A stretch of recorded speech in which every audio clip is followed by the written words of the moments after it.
Alrighty guys, that is the full jumper's knee rehab routine that I do.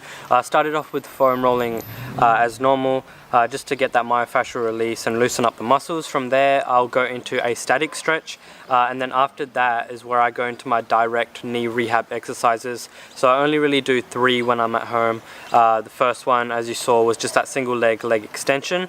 After that I'll do a half squat, but with the half squat make sure you're putting more stress on the knee by slowly putting more of your body weight onto your toes. It's not really like a normal squat where you're just going halfway down. You're purposely trying to put that extra stress on the patella tendon just so it has that sort of stress to get stronger. And then after that I do the single leg band assisted squats. Now I really do these for 2 reasons. One, because I want to be able to do a single leg squat, and I think this is a great way to sort of start working towards that, and I can really progressive overload by either, you know, taking the chair out, reducing its height, or even just reducing the overall band tension. So that's a really good reason why I'm doing it, and also it helps with your knee rehab as well. So those are the 3 exercises I mainly do. Other than that, the only other exercise I really would do is resistance cycling, but I usually do that at the gym because I don't have access to a cycle at home. But that's about it, and then after all this I'll ice about 10 to 15 minutes on each knee. But hope you guys enjoyed, hope it helped. Try it out, let me know how it goes, and I'll see you guys next clip. Peace. Alrighty guys, so I'm going to show you the things that I sort of take with me on a dunk session, just to make sure I'm fully equipped and I can have the best session possible. I haven't really done this sort of style of topic before, so if you guys like it, make sure to like the video, let me know in the comments below. I think people have done, you know, like what's in my basketball bag and things, so I'm putting a little twist on that and just saying what I like in terms of dunking and what sort of things that I think you need. So let's get the obvious stuff out of the way. Obviously you need a basketball. I always take a foam roller with me just because I like to foam roll before my sessions, and then after my sessions I'll always do a cool down and then foam roll straight after. I don't like to leave it too late after my workout because then, you know, your muscles get super tight and then your lactic acid can build up in your muscles and things like that. So that's why I take a foam roller. Next things is your basketball shoes. That's another obvious thing. I obviously use the Kobe ADs.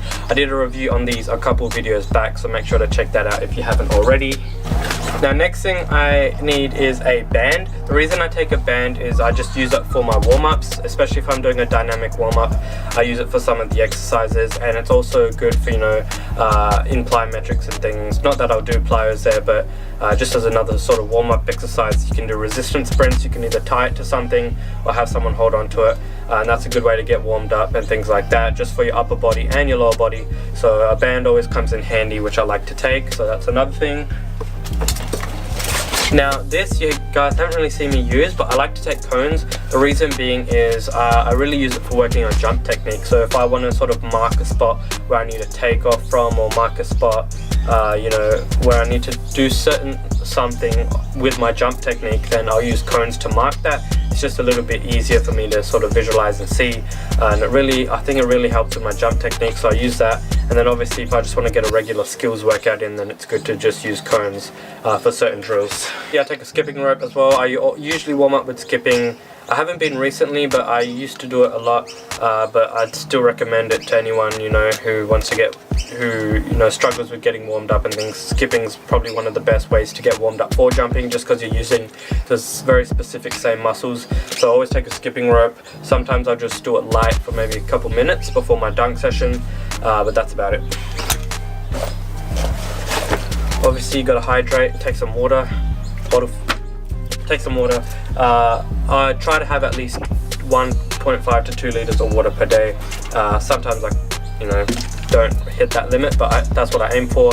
Obviously staying hydrated is very important, and a lot of people don't know, but water also helps lubricate your joints, so it can help reduce the risk of things like jumper's knee and other sort of injuries like that. Now I can't survive without these knee sleeves. Some people have been asking what sort of brand these are. These are just like the McDavid knee sleeves, I guess, the medium sort of kind, I'm not really sure. But I obviously use these just because I still have jumper's knee problems, so I really you know, find that these help with that. If you guys want to check it out, then you know, you can just sort of search McDavid knee sleeves. I'm sure they'll pop up. I might just leave in the description what the exact name is, but I really find that these help with my knee problem. So if you guys are having knee problems and you really need help with that, then definitely recommend these. Really good knee sleeves. And then I just got my knee strap thing, obviously just to help with my knee again. So many knee things. And then the very last thing I take is a tape measure, obviously just because if I'm going to an outdoor indoor ring I haven't been to before, then I can just measure the ring, see exactly what the rim height is, and that sort of just helps me plan my session and know what ring height I'm dunking on. So those are all the objects that I take. Hope this sort of helped you and made you realize what sort of things you need on a dunk session and things like that. But I will see you guys next clip. Peace. Alright, I'm going to finish this video with a weigh-in. Last time I did it was at the start of the prep, so let's see where we're at.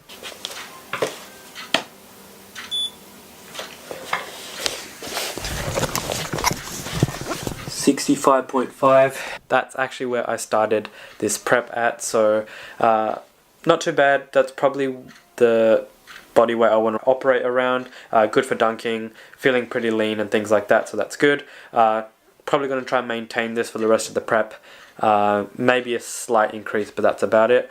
Gonna wrap up this video here. Hope you guys enjoyed. Make sure to subscribe if you're new. Smash that like button and I'll see you guys in the next video. Peace.